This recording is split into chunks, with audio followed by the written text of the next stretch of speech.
Puppet Storytime with me, Newton. So, for this week's episode, we have a fun book for you. It's called, Mom, can you get our book, please? Our book is Dear Mrs. LaRue, Letters from Obedience School. And the author and illustrator is Mark Teague. Now, I sure do love this dog here in the picture. I wish we had a dog that could read the book. That would be perfect. Who could we get to read this that would fit this bill? Oh boy, I can't think of anybody to read this book that looks like the character. Oh, hello, Phineas. Hi, Newton. I could read the book. I kind of look like the dog, Ike. Do you think? I even got my red collar, see? Oh yeah, that's pretty nice. Okay, you want to take a shot at reading the book? Yes, please. I would love to try. All right, then. We have Phineas the dog reading the part of Ike. All right, thank you, Finn. Well, we'll see you inside the book. Bye!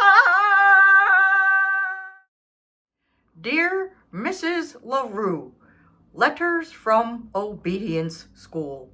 Written and illustrated by Mark Teague. The Snort City Register-Gazette, September 30th. Local dog enters obedience school. Citing a long list of behavioral problems, Snort City resident Gertrude R. LaRue yesterday enrolled her dog Ike in the Igor Brotweiler Canine Academy. Established in 1953, the academy has a history of dealing with such issues. "I'm at my wit's end," said Miss LaRue. "I love Ike, but I'm afraid he's quite spoiled. He steals food right off the kitchen counter, chases the neighbor's cats, howls whenever I'm away. And last week, while I was crossing the street, he pulled me down and tore my best camel's hair coat. I just don't know what else to do." School officials were unavailable for comment. October 1st. Dear Mrs. LaRue, how could you do this to me? This is a prison, not a school. You should see the other dogs. They are bad dogs, Mrs. LaRue, and I do not fit in. Even the journey here was a horror. I am very unhappy and may need something to chew on when I get home. Please come right away. Sincerely, Ike. October 2nd. Dear Mrs. LaRue, were you really so upset about the chicken pie? You know, you might have discussed it with me. You could have said, "Ike, don't eat the chicken pie. I'm saving it for dinner." Would that have been so difficult? It would have prevented a lot of hard feelings. Needless to say, I am being horribly mistreated. You say I should be patient and accept that I'll be here through the term. Are you aware that the term lasts 2 months? Do you know how long that is in dog years? Sincerely, Ike. October 3rd. Dear Mrs. LaRue, I'd like to clear up some misconceptions about the Hibbins cats. First, they are hardly the little angels Mrs. Hibbins makes them out to be. Second, how should I know what they were doing out on the fire escape in the middle of January? They were being a bit melodramatic, don't you think? The way they cried and refused to come down. It's hard to believe they were really sick for 3 whole days, but you know cats. Your dog, Ike. October 4th. Dear Mrs. LaRue, you should see what goes on around here. The way my warden, Miss Klondike, barks orders is shocking. Day after day, I'm forced to perform the most meaningless tasks. Today, it was sit and roll over all day long. I flatly refuse to roll over. It's ridiculous. I won't do it. Of course, I was severely punished. And another thing, who will help you cross the street while I'm away? You know, you have a bad habit of not looking both ways. Oh, think of all the times I've saved you. Well, there was that one time anyway. I must say, you weren't very grateful, complaining on and on about that tiny rip in your ratty old coat.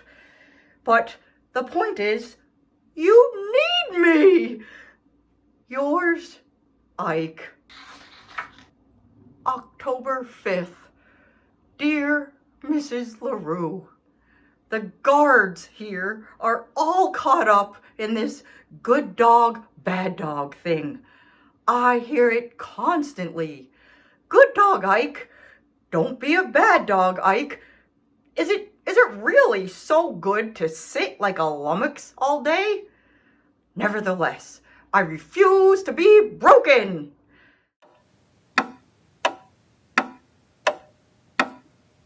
Oh, Miss Klondike has taken my typewriter.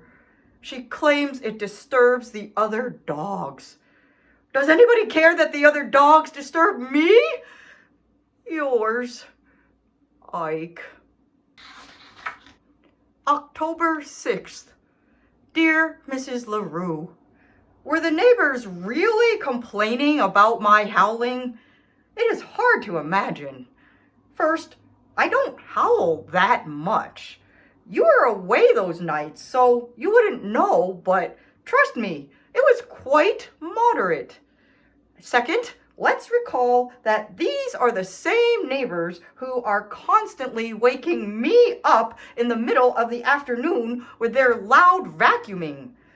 I say we all have to learn to get along. My life here continues to be a nightmare. You wouldn't believe what goes on in the cafeteria. Sincerely, Ike. P.S. I don't want to alarm you, but the thought of escape has crossed my mind. Shh. October 7th. Dear Mrs. LaRue, I hate to tell you this, but I am terribly ill. It started in my paw, causing me to limp all day. And later I felt, queasy, so that I could barely eat dinner, except for the yummy gravy. But then I began to moan and howl, and finally I had to be taken to the vet. Dr. Wilfrey claims that he can't find anything wrong with me, but I am certain I have an awful disease. I must come home at once. Honestly yours, Ike. October 8th. Dear Mrs. LaRue, thank you for the lovely get well card. I'm a little surprised that you didn't come get me. I know what Dr. Wilfrey says, but is it really wise to take risks with one's health? I could have a relapse, you know. With fall here, I think about all the fine times we used to have in the park. Remember how sometimes you would bring along a tennis ball? You would throw it, and I would retrieve it every time.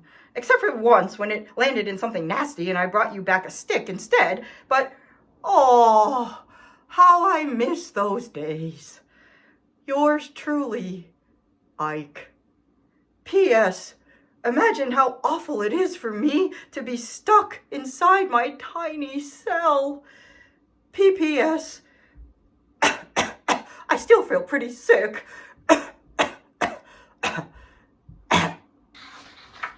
October 9th.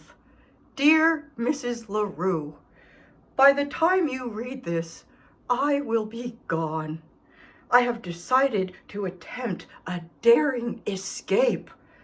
I'm sorry it has come to this, since I am really a very good dog, but frankly, you left me no choice. How sad it is not to be appreciated. Oh. From now on, I'll wander from town to town without a home, or even any dog food, most likely. Oh, such is the life of a desperate outlaw. I will try to write you from time to time as I carry on with my life of hardship and danger. Your lonely fugitive, Ike. The Snort City Register-Gazette, October 10th. LaRue escapes doggy detention. Former Snort City resident Ike LaRue escaped last night from the dormitory at the Igor Brotweiler Canine Academy. The dog is described as toothy by local police. His current whereabouts are unknown. To be honest, I thought he was bluffing when he told me that he was planning to escape, said the visibly upset Gertrude R. LaRue, the dog's owner. Ike tends to be a bit melodramatic, you know. Now I can only pray that he'll come back. Asked if she would return Ike to the Brotweiler Academy, Mrs. LaRue said she would have to wait and see. He's a good dog, basically, but he can be difficult. October 11th. Somewhere in America. Dear Mrs. LaRue, I continue to suffer horribly as I roam this barren wasteland. Who knows where my wanderings will take me now? Hopefully to some place with yummy food. Remember the special treats you used to make for me? I miss them. I miss our nice, comfy apartment. But mostly, I miss you. Your sad dog, Ike. P.S. I even miss the Hibbins cats, in a way. October 12th. Still somewhere. Dear Mrs. LaRue, the world is a hard and cruel place for a stray dog. You would scarcely believe the misery I've endured, so I have decided to return home.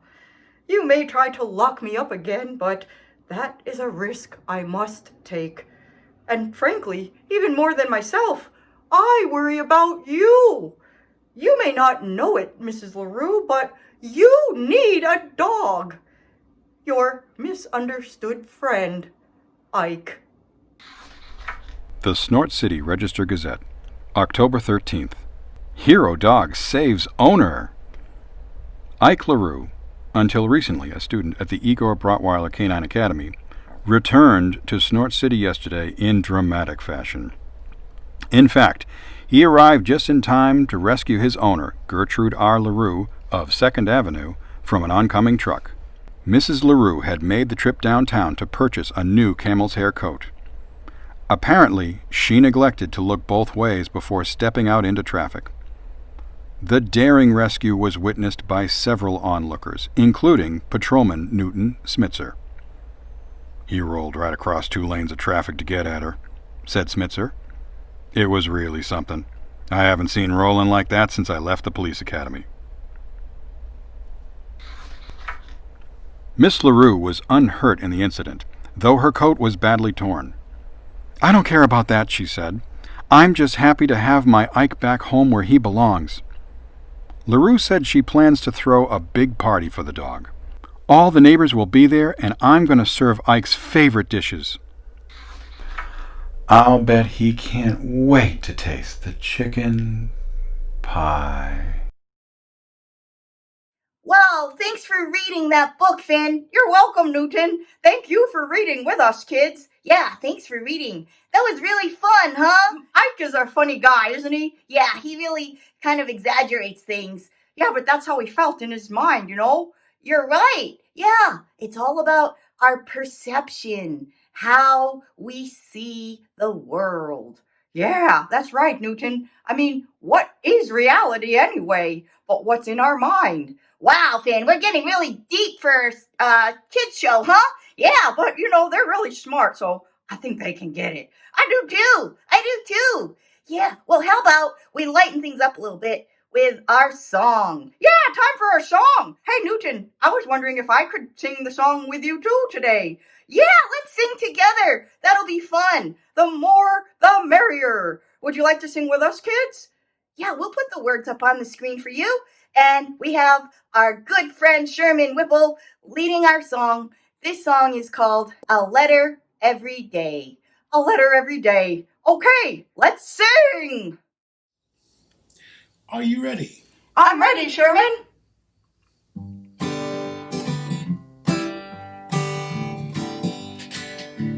Every time I sail away,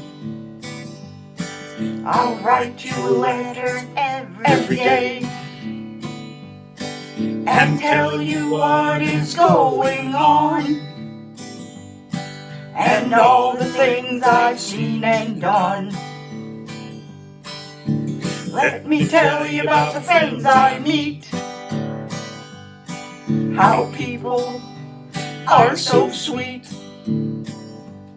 and how we got to where we are, by boat or train or plane or car.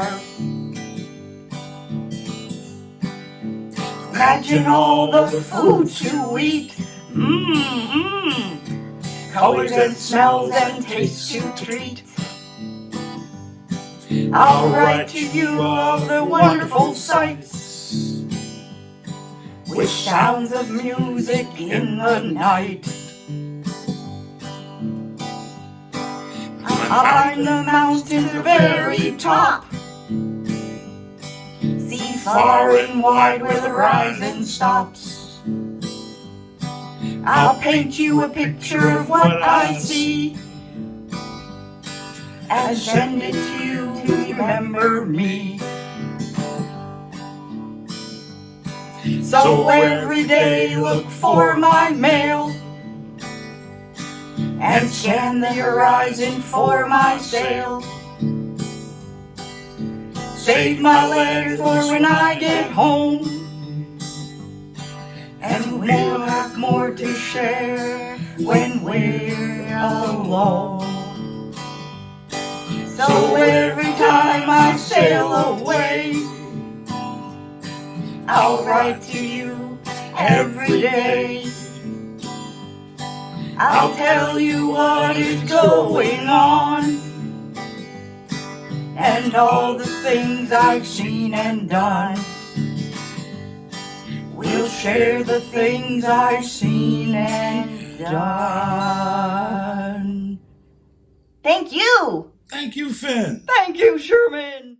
Yay, that was fun. That was fun. I love Sherman. I love you too, Sherman. We love your music. We hope you love the music too, kids. And we love you. We can't wait to see you next week. Yeah, next week we'll see you with a new book and a new song. Until then, stay Awesome. And stay you. Can I say that? Oh, sure, go ahead. Stay you. Stay you. We love you. Bye.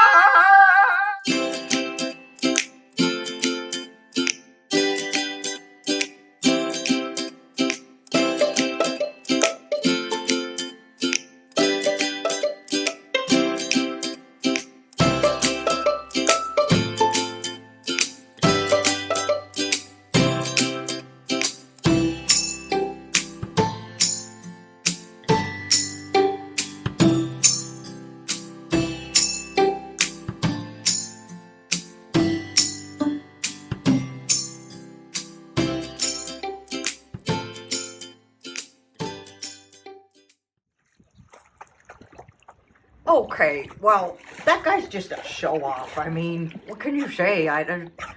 Yeah, he gets the ball. Okay, very good. Good job. You got the ball. I suppose you want a treat now or something. Yeah, well, we all can't be perfect dogs, you know.